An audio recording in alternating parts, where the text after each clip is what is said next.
You're listening to the What's the Fuzz podcast, where we break you out of your vacuum seal and get down to what's real. Never miss another episode again.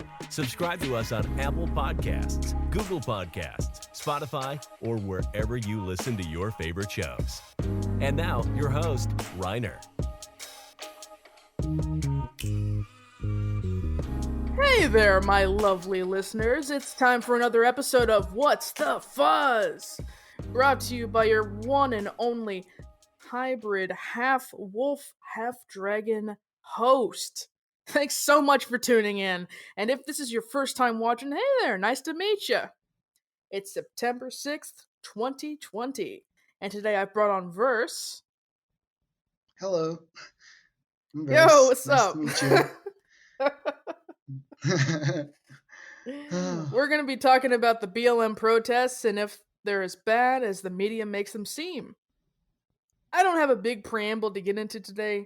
Just remember to be kind to each other. I want to get right into the interview tonight. Verse is an activist on and off the internet. Most recently, he's been terrorized by police on Virginia Beach. You can check him out on Twitter at VerseLinks, where he uploads his personal thoughts as well as pics and vids from the protests him and his crew go to. Thanks so much for coming on the show tonight, Verse. I'm happy to have you on. Yeah, thank you, Reiner. Thank you for taking the time to interview me. Yeah.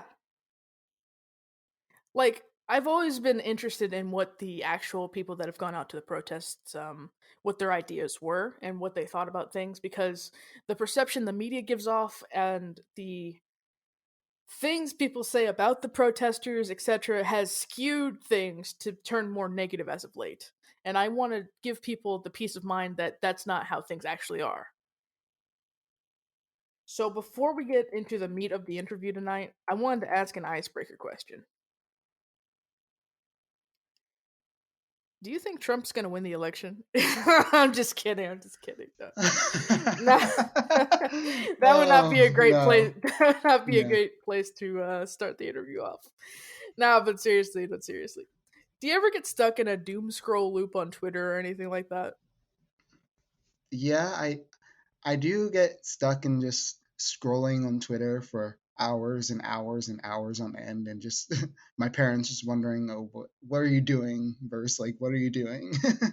It gets, because like I'm just trying to absorb as much information and stuff as I can, not just from the protests, but from the furry community, because everyone's always posting something, everyone's always doing something is always happening, and it's good to stay on top of the information, right, and just let it pass by you and be just unaware of it. It can be tough to like tear yourself away, right? Yeah, it's pretty tough to look away, especially when it's just become a habit for me. I open my Twitter like every 30 minutes, checking like, oh, did something happen? Did I miss something? Did a friend post this? Did I need to check something? Is there something important going on? All right, so before we get into the protesting stuff specifically, I think that we would like to get to know you a little better. So would you mind telling us a little bit about where you're from and what your heritage is, how old you are? Okay. I'm Verse. I was born in Philadelphia, Pennsylvania, in the Center City Hospital, March 2nd, 2001. Stuff parents like to say. I have like several siblings. I grew up in Drexel Hill, and I got involved in the furry community I first learned about the furry community in 2012, mainly through gaming on Steam. I had the Mano Kit persona for 2 years, but I switched to my Lynx persona this year. How do you feel you relate to them more? I feel that my Lynx persona, I put more of my like my literal self into it. The goal of my goal of my Lynx persona, my Bob verse, was because it was in the month of February and everyone was starting to do their Sona versus person Sona underneath the persona, or black persona trend that was on Twitter, and I was starting to think of self-consciously, and I was just going for a really weird, deep, dark, almost depressing right before COVID time of just thinking internally about, like, I was really, like, at the same time I was thinking about what I wanted to do with my future in my career, because literally at the same time I was struggling to pick out my major for college. And I was thinking, like, okay, I want to be working the environment, and at the same time I want to put more of myself out there. I want to be more involved. I want to be the best person that I can be. At the same, and vicariously, I should put that into my persona. I want to be more environmentally involved. I want to be more grounded in reality, and I want to be more physically real, be more upfront about who I am and where I've come from, because with my old persona, I felt like I wasn't really being true to myself, giving my sona. It wasn't really even my sona. It was, at the same time, it was my sona because my brother commissioned it for me, and he had his own idea of me when he commissioned that for me as a birthday gift. And it was only until the past February that I started thinking, like, I need a new Sona. I need something new. I need something that's deeper with me. Hence, I chose a bobcat because verse is a bobcat. BT dubs. Bobcats were Bobcats are a native animal to Pennsylvania. They're also a native animal to just the United States in general. It's more realistic. I like cats. If I like cats so much, why my thought process was, why not make my Sona a cat? You thought about your persona on like so many different levels. That is crazy, honestly. Like you were thinking, how's this gonna make me look to other people? Is this really who I am inside my soul and all this other stuff? And I just like fucking I like dragons. Blue dragon, okay, done. That's crazy. Holy shit. Well, I can't draw it. I'm also putting money into other people's hands. So there's also that to think about. Like, I'm paying someone to draw this possibly once, two, twice, three times. How many times are we going to give this to someone and have them draw it? And how is it going to look to Oh them my gosh. when I give them my baby? That is just too much, man. That is too much to handle. But yeah, I definitely agree with you though. Like your little bobcat Sona definitely fits you to a T. Thank you. Yeah, you're welcome. Back to the interview then. So enlighten me. What point in your life radicalized you? Radicalize. That's a strong term. Well, you're out there at the protest and whatnot. You can't just be a bystander. Oh no, I'm not a bystander. I mean, there was a lot of opportunities that I had chance to quote unquote radicalize myself. In high school, I attended a club called Stay Woke Club, and it was ran by a friend named Veronica, who was also in marching band with me at the time. But she ran that club very, very well. The club was mainly based around just learning about current events that was going on in the world, which at the time, like, only current events was going to school and hopefully coming back home with good grades for the semester, which I had. But it was mainly current events going on in the world and a lot of issues that, like, we'd basically talk over on social media, like how black beauty, BIPOC beauty representatives get represented in media, how the efficacy of Trump at the time, because Trump was first elected back in 2016. So, yeah, the efficacy of Trump's presidency, yet to know of what would happen in 2020, efficacy of school lunches, like how like we would compare our school lunch to other schools in in the Delaware County's school district lunches. We would just talk about current issues and how to quote unquote solve them. And for that time being, the club was really interesting And it was my first insight into learning about like current events going on, aside from, well, having Twitter, but I didn't use it as much as I do now. Fast forward to almost 6 months ago, and when the news broke out of George Floyd's murder by police, I was in the middle of finishing up my first semester online because of COVID. Everyone was sent home. And I couldn't help but feel like I'm stuck at home, not really being involved in this anyway. There's cities being burned. At the same time, there's a chance for real societal change to happen. And here I am, 19 years old, finally out of my first semester of college from the summer, and I want to contribute to the society. So one day, mid-May, about believe it was May 19th, my family was watching the news, and I was like, I wish there was a way I can get involved.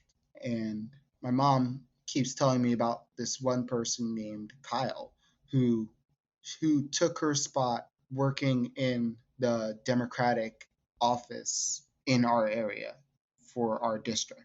And he was much younger than she was, but she knew him because they work in the same Democratic office, campaigning for the Democrats in our area.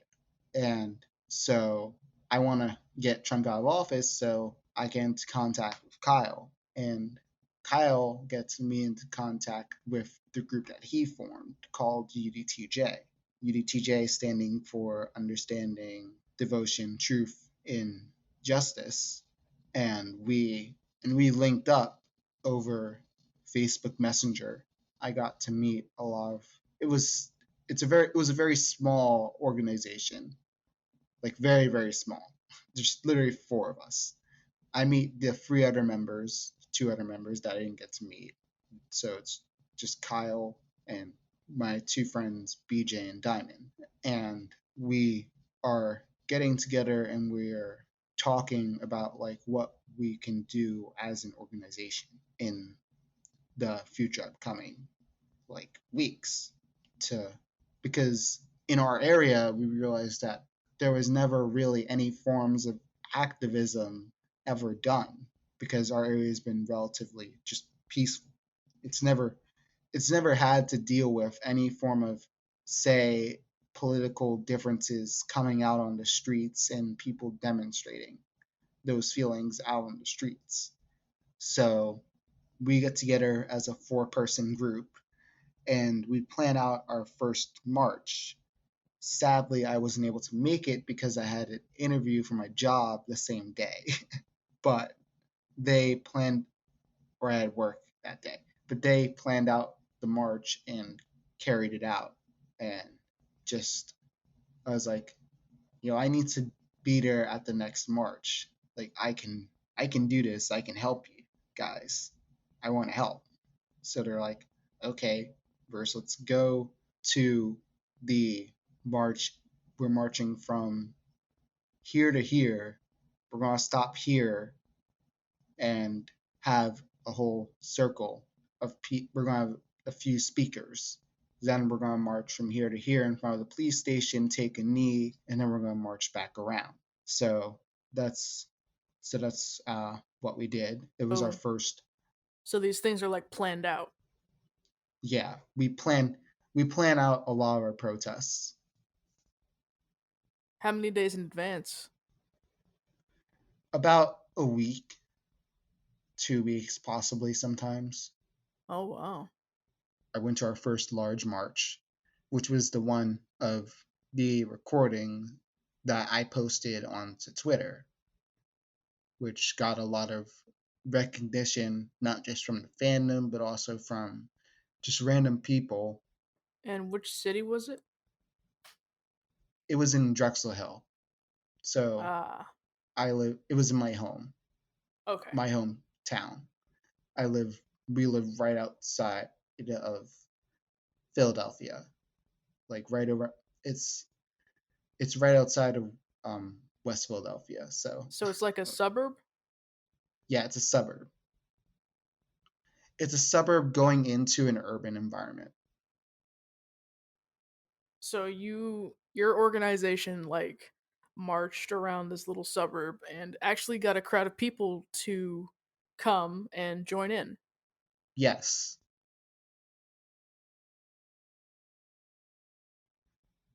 It was like almost 20 people. Okay. Okay. Like we could have taken the streets if we wanted to, but we just stick to the sidewalk with a very just long line of people. And eventually more people joined as we marched by. So it was pretty large. It was pretty large and a pretty long line of people that no one could really avoid it. It was back in June. Our job was to bring that to the public's attention, no matter how much it may inconvenience them, which we did. I spoke. That's where I posted the video from the march that day. And we eventually marched down Township Line to the Upper Darby Police Station, our local police station, and we blocked off the street in front of the police station.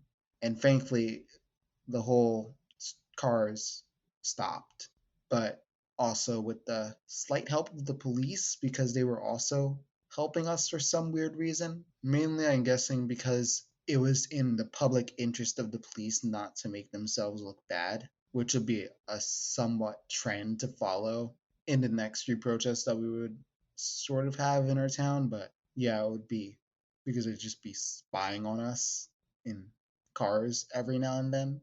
Yeah, that would be how it would work. So everything started in woke club in high school. Hmm. Man, Yeah, it's crazy how things work. yeah. It was like the woke club got me interested in social justice. My friends in UDTJ got me involved in social justice. I wanted to backtrack a little bit. You mentioned that your mother was running for office, so you come from like a political background.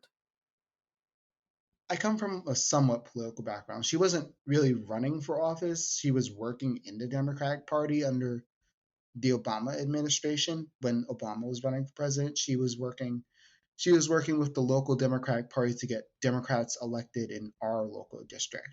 So she would be calling up people's numbers saying, "Hey, have you voted today? Oh no, should you can vote for this person. Thank you and goodbye."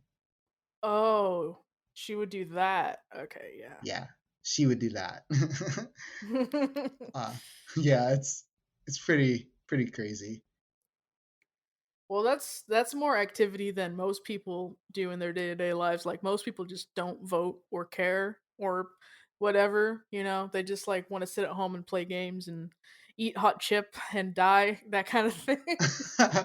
that was me for most of my life until like literally around the same time I joined Stay Woke Club. My mom started having me canvas for which is going door to door and talking with people about voting. So instead of Fuck that. yeah, yeah, like I would do it after school. So like every Thursday leading up to the election, I would go after school in October, and or every it was like for 2 weeks, and Tuesday and Thursday I would go after school. I would go up to the election office. They hand me a list of houses in an area, and they say, "Okay, you and your brother go to these houses." And then my mom would drop me and my brother off, and then me and my brother would split, and we would just walk around almost the entire community, knocking from door to door, checking if people were home. Most of the time they weren't, uh and telling them to vote Democrat for the upcoming 2017 election, 2017 local election, I believe it was, and the 2018 election. I was in the 2017 and 2018 elections. So yeah, that was my first. holy shit. That was practically my first job. So it's kind of like you're bred to be a an activist in some way. Like, even if you didn't always do it after you grew up or anything, you just still, some part of your mind just brought you back to it. That's kind of interesting, honestly. Yeah, I was like a military parent, politically active, and mom who taught and worked with children with disabilities. I could say I was pretty born to be politically engaged in some way, shape, or form. In some fashion. I'm just glad that you're on our side and not their side, because you are absolutely fearless, and I respect that immensely. Thank you. All right, we're gonna take a little commercial break here. Check this out. It is a dope podcast made by a friend of mine. Check out The Group of Rather Unusual Blokes, a sci-fi steampunk adventure taking you across the multiverse in an effort to save all creation from, well, you'll just have to figure that out for yourself. Available on any podcasting device you prefer, iTunes, Spotify, and many more. Check them out at tgrubs.buzzsprout.com. That was kind of cool, huh? I've listened to a little bit of it, and I think you guys would like it if given the chance. It's sci-fi, it's furry, it's weird. It's just check it out. So, Verse, how many protests have you been to, and where were they? It's been very on and off because of like I was also be working a full-time job at a retail Lowe's. So I've been to about four or five, six protests. Oh, that's pretty good. Were there times where you felt threatened or uncomfortable? If so, why? Had times where I've somewhat felt uncomfortable at protests because my friends would be threatened online by Facebook keyboard warriors in our local community. Because when we started our first protest back in June, literally on June 1st, we had our first protest in 69th Street. And we realized like the four of us, when we got all those people together, and we also apparently got our local mayor to show up to the protest and the chief of police at the time, like they felt threatened because they didn't even know what was going on. Like they were almost unaware of what was going on in the world. So they felt threatened by our presence being there. But when the four of us explained it to them of our when we because we had first came up with a list of demands that we wanted for our police department in our local community, because we realized with came action we needed to make a list of demands that can at least reform the police department in our local community so that we can deal with it later on a national level. So we came up with the idea of like body cameras by the end of the year, demilitarizing the police, getting rid of anything that would militarize them, like more diversity training, more interaction with the community. And we also had a list of like community demands for like a community board and demands to demilitarize the school police, which some of them were met by our police department after we continued protesting, and some of them still have yet to be met. So, they didn't have body cams? Yeah, our local police department doesn't have body cameras. Oh, fuck, dude. That is bad news bears all around. Honestly, that's Yeah, crazy. that's the reason people should pay more attention to local news. Yeah, seriously. People can just get away with whatever. If you need a word of advice, take it from your boy Verse. Like there could be a lot of racists hiding in your own community. Yeah, exactly. If they're not openly about it, like even in like the most quote unquote diverse suburb, the racists are definitely hiding. Like the police department in Kenosha. Yeah. Like, I'm sure that it was completely like innocuous before, but you listen to these guys talk, telling the chief of police saying that they should lock up those people. It's time, we've had enough, stuff like that. That Stuff like that just reminds me of of the chief of police that I had that we had in our community. oh, that's not good. Yeah, it's not. Moving on to the next question. This was a user submitted question, a listener. Otter B is asking you, what's the kindest thing a stranger's ever done?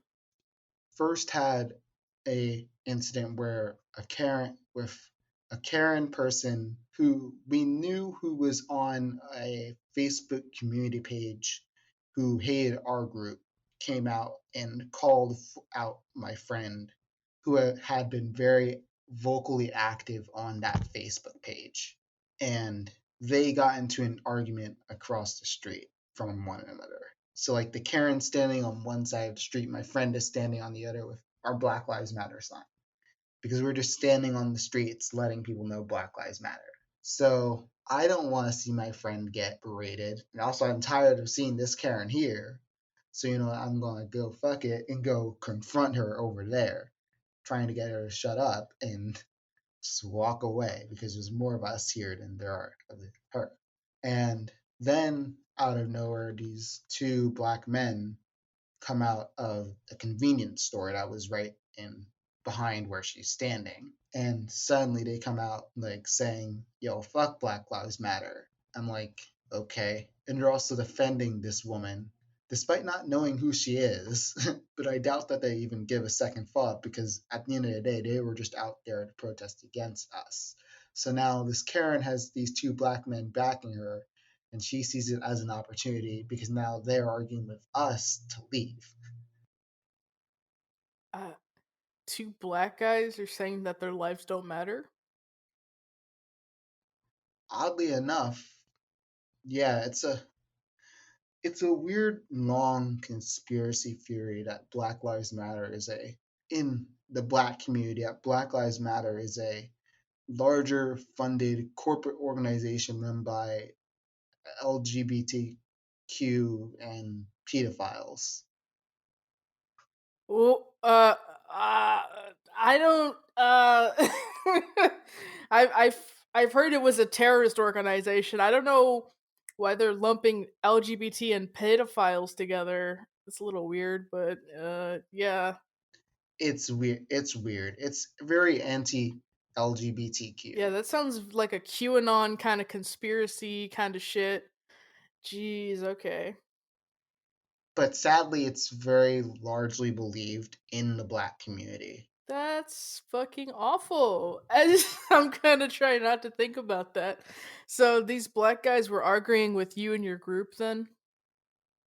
Yes, they were mostly arguing with me and my two other friends in the group who were black because their whole mindset was, yeah, we're not going to talk with your friends over there. We're not going to talk with your white friends over there. We're not going to talk with your gay friends over there. We're going to talk to you guys as black people because we're the only ones that should be standing here. And we're the only ones that should be defending our rights to fight against the white people with our guns. Huh? And Okay. it's very black nationalist. I see. Go on. Like this person's whole mindset. I'm not going to go into deep detail because that's not the question that you're asking me. But yeah, the kindest thing that happened was after that whole argument I had, the person eventually walked away. The store owner of the convenience store came out and said that I stood my ground well against him. And then he gave me $5. Oh, okay. That's actually really cool. Perks. I don't know why he felt like he had to pay you for that, but man, you could get like 2 candy bars for that. Like, I was more affected by his words, saying, because a lot of my friends didn't feel like because the whole point of us standing outside and protesting instead of like doing a whole march is just to get like just people aware. It would be just wasting time to argue with anyone that comes out and disses us saying Black lives don't matter or all lives matter, like those all lives matter people. It'd be a waste of our time to get involved with them. Yet here I am walking across the street, almost getting hit by a car just to argue with them, saying that Black lives matter. You got balls. I'll give you that. I'll give you that, man. Thanks. So Luden S asks, how do you deal with bad faith actors / instigators? So far, in my organization and with our groups, like because we have multiple, because our organization is partnered with other groups, like my UDTJ organization partners with Delco Resist, who you can also follow on Twitter, by the way. You can follow both our organizations on Twitter. Shameless plug in here. Well, tell us the handles. The Twitter for UDTJ is UDTJ7, I believe. And the Twitter for Delco Resists is Delco Resist at Delco. It's at Delco Resist. And Twitter is for UDTJ. My organization is at UDTJ. So just for slowing it down, it's UDTJ at UDTJ for Twitter. Hopefully that everyone got that. I'm sure they got it. Even if that was too fast for them, the podcast apps have features where you can slow down or speed up people talking. So it's all good. Okay then. But so far in our protests, we've never had any quote unquote bad faith actors or people who have inherently come to our protests just to ignite stuff. So far have I seen. However, from protests I've seen from away, we've had violence enacted against us. Like at probably our most violent protest, one that I didn't go to because I was at a college visit with my brother, was in one in our town where we partnered up with Delco Resist in Ridley, Pennsylvania, which isn't too far from where I live and my friends live. Right. It's the town that's like there's two towns in between it, and Ridley is known for largely being a very racist openly town. It's a very openly racist suburb. So when they went to protest there, they just faced a lot of counter protesters from Trump supporters. They took to the streets and a Trump supporting car whizzed past them and blew smoke in their face. And they marched all the way to the police station by while counter protesters were just following them there. And eventually when they congregated when they got all the members at the police station, there were a whole bunch of counter protesters there as well. So thankfully, most of us, our group, chose the higher road, and we just stood and protested like we were saying, chanting Black Lives Matter, no justice, no peace, while the Trump supporters were saying all lives matter, fuck all. Damn. And one of my friends, Kendall, got punched by a counter protester. Holy shit. You can't just do that. Well, they did, and the police were standing like right in between the Ridley residents who were counter protesting and our protesters. But they were clearly defending the Ridley counter protesters instead of just trying to be bipartisanly blocking both sides. Wow. Wow, I can't fucking believe that, dude. They let him get punched and his glasses broke. That was the least. Oh, As a person that doesn't really use glasses, I can't say whether that was the least or the most harm. He didn't get any injuries aside from his glasses breaking. Thankfully, he had a spare. dude, fuck. Fuck that shit. What the fuck? Yeah, but it's very openly racist in Ridley. And that was probably the most Yeah. adversity counter protests and violent, quote unquote, violence we've had. And that was as like two Black Lives Matter organizations joined together at one protest. So I guess the way you would deal with it would be like just stay away with it best you can then, wouldn't it? Well, also we have legal observers there, so they're going to record everything. So the plan is to record the bad things? Yes, to keep nonviolent, like we don't make anyone sign a waiver, but it's very condemned in our group, and it's very condemned in a lot of the groups. So, like, we all made a pledge to stay nonviolent no matter what, which we did. Okay. So around your area, the protesters are dedicated to not inciting violence if they can. Yeah, in our area, we're not really dedicated to inciting violence because we've never received any violence from police in our area. Why be violent when you've never received violence? It doesn't. While anger is justified for those of us that are awoke to the problems in the world, it's not justified to go and enact violence to police officers who haven't done anything. However, it also makes us look better in the eyes of the moderate public in the suburbs who aren't politically engaged, because now they have a better representation of us as a group, and they're more likely to join on our ship than be with their quote unquote racist friends. So what does BLM mean to you?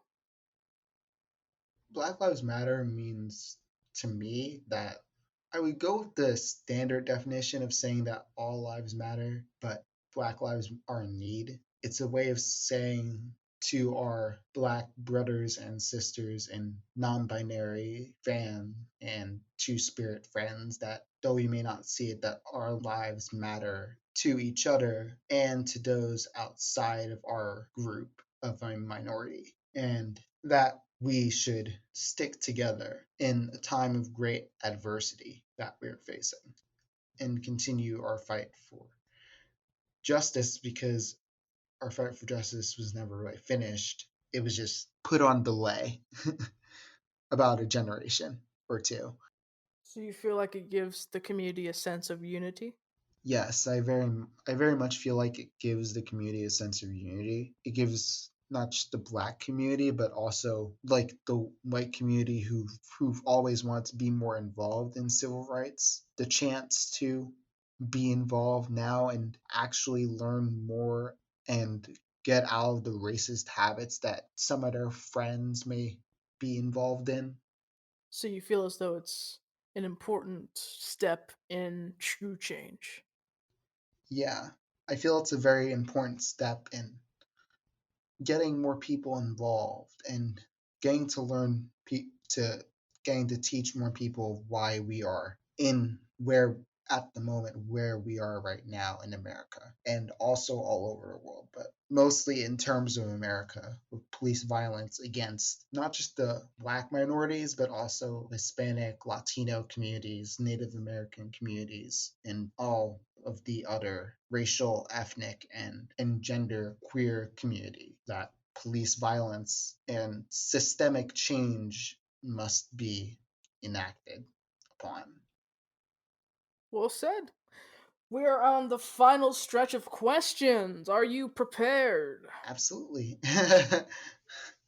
Fabulous. So, what do you say to the people who doubt that these protests work? To the people that are doubting the legitimacy of them because they've seen cars being set on fire?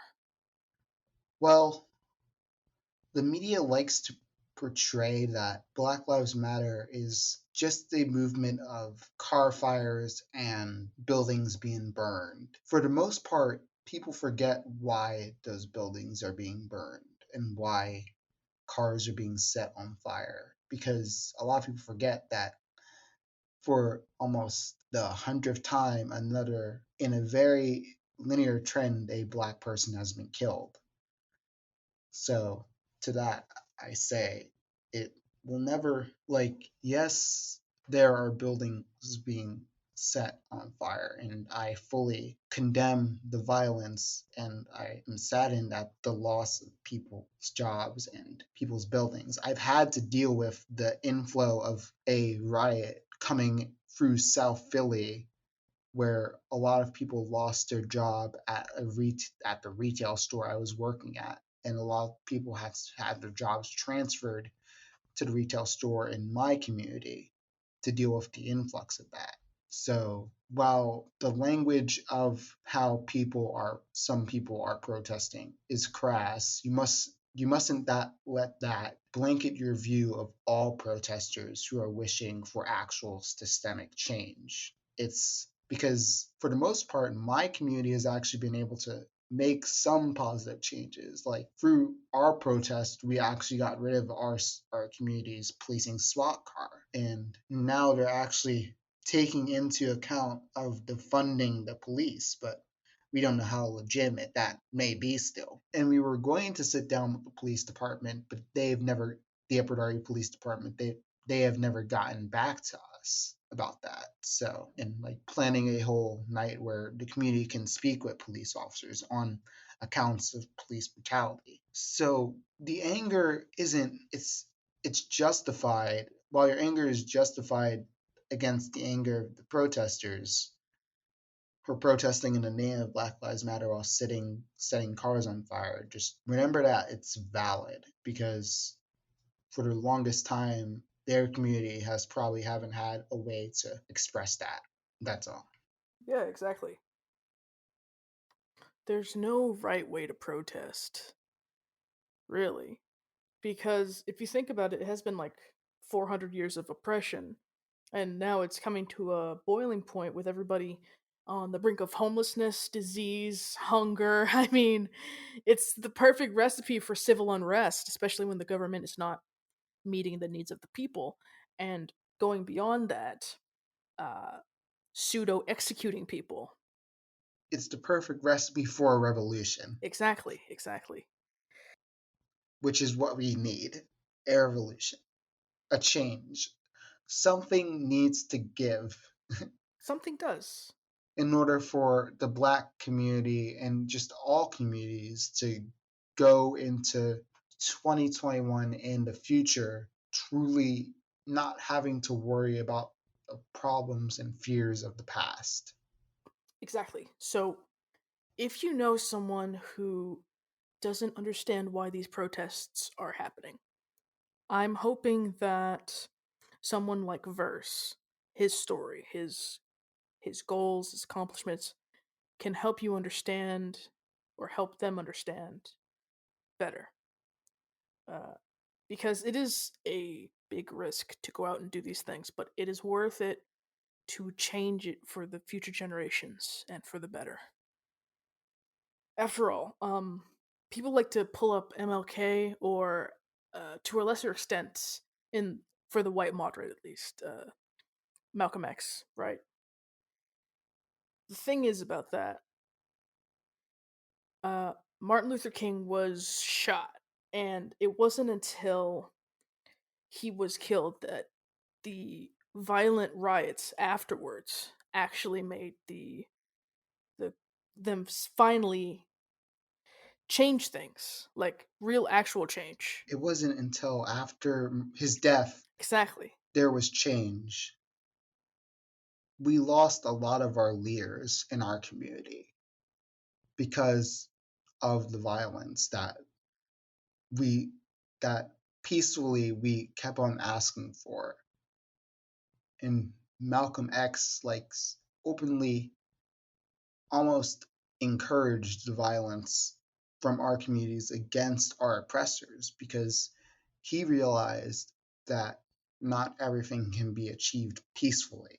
And so did Martin Luther King on the time of his passing, that Malcolm X may have had it right, that things can't be achieved, that some things to a much, much further extreme can't be achieved through peaceful means, especially when the oppressor is not willing to lend an ear to the oppressed and is so brainwashed into believing that the oppressed are self-inflicting their own oppression, that their oppression is false, it's fake news, it's made up in their minds to make them have to quote unquote work harder with the shackles that have been laid bare at their feet for so long. The invisible shackles that bind them down, that lead them trudging their feet deeper and deeper while they can't have no means of actually pulling themselves up. So if you know someone that reminds you of that, I'd say reach out to them. See if you can just plant a seed of doubt at the back of their mind and help them work through their probably not even fully to the front of their mind, their fears that drive them to feel as though people like me and Verse are other. But anyway, what do you think needs to be done to mend the gap between furries who say all lives matter and the furries who say Black Lives Matter? Because there is a definite divide between those two people right now. I feel like the furries who say all lives matter have probably never met a black person in their life, honestly. And they should, it honestly, it can't be done through furryism. It can't be, if you, that's even a word. It can't be done through, it can possibly be done through explaining to them as furries, but for the longest past 3 months, we've been trying that. So I'd honestly say that it needs to be shown to them in real life because it's the only thing that they can't avoid. As much as furries like to use the fandom as escape from reality, they need to face reality head on and recognize their privilege that they have. Their and realize that their unconsciousness is ultimately feeding into their actions and deeds. That when they post something, speaking of how, due to the COVID pandemic, that, oh, we miss a convention, like they forget that there are thousands of furries who probably have never been to a convention, including myself. They need to be made more aware of their own privilege. And it can't it can't be furryism that explains it to them. They need to experience it in real life. I don't know how any other way they need to say it. They need to experience how their privilege. They need to recognize that themselves. So to fix the problem, they have to recognize that there's a problem to begin with.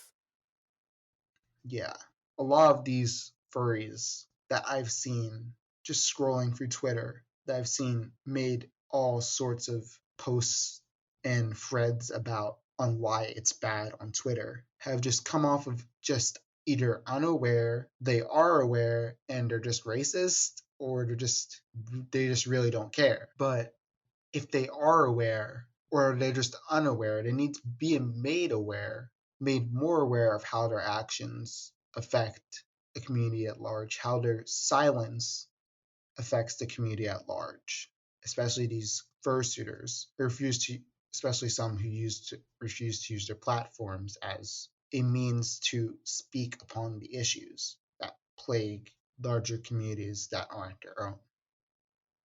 Yeah, it's hard to break people out of their like little ooh furry bubble, especially when they're like comfortable there. Which, I like to say that it's time to burst the bubble, get them out. I would just say it's time for silence of your ooism. You must silence your ooism for a moment and hear the thousands of voices screaming out in agony. Ooh-ism. I'm just imagining this tiny little furry saying ooh woo, and then there's like 16 different people like shouting at him. Oh my lord. Ooh, ooh, ooh. No, but you raise a good point that sometimes it's better to say nothing than to spread misinformation and also spread negativity in a sense. Because the more people that you're influencing with your fucking all lives matter bullshit, the more people are going to think that the protests are harmful. Like Exactly. they like they are reductive in some way. And what they don't realize is that it's all a part of it's all a part of just like white silence.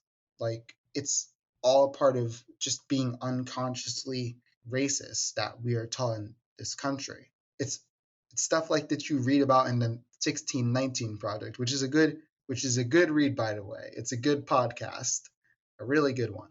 I haven't read through the whole way yet or listened through the whole way, but if you ever have the time and down and just sit and listen to the 1619 Project, it's great, especially since Trump's trying to get rid of it. Damn. Okay, Trump. Cool. So the first step would be to lend an ear to people that have been shouting about this for who knows how long, right? And if they can take the time to do that, then there is a chance that people like that can grow from it. And slowly the gap between uh, the BIPOC furs and then the Yes, general furry populace can be one cohesive furball, which yeah, would be beautiful, glorious. exactly. It's all about removing, it's all about making the larger aware of their own biases and removing the intolerable from the most tolerant space, the fandom, i.e., the fandom, because we, for the longest time, we have allowed the intolerable to invade our own space, like Foxler and the alt furries and probably the burn furs. I'm not sure about the burn furs, but like we have allowed them to invade our space and radicalize those few furries that are left out of the fray. So we should just continue to just remove anyone that seems intolerable in our fandom, that shows their intolerable deeds in our fandom. So, last question. What do you love about both the furry fandom and BLM movement that both sides, in a broad sense, share? Huh. That's a tough question. Both sides share the fact that we are united against hate and we are united against intolerance. We are seeking justice in our own ways. Our ways are very different, obviously, and the reasons why are very different, obviously. But that's what I definitely love about both the furry and my friends in my BLM movement community that I hold dear, that we're holding the people in power accountable finally. Alright, I think that's all I got for you. Thanks so much for chatting with me. It was great learning about the BLM protests for someone that was out there pushing for us. I think I have a really good picture of what's going on now. At least in the suburbs, small scale side of things. It's not all Portland, it's not all Seattle. Anyone can be involved, anyone can start. It's just a matter of getting connections and getting to know people outside of your own little bubble. So subscribe to the What's the Fuzz podcast wherever you're listening so you don't miss another episode. Promote anything you like, Verse. Well, follow me on Twitter at VerseLinks. Also follow me on Instagram at VerseLinks. So it's easy to find me. Alright, there you have it. Just hit him up on VerseLinks. Alright, guys. I'll see you next time. Reiner out. Bye, y'all.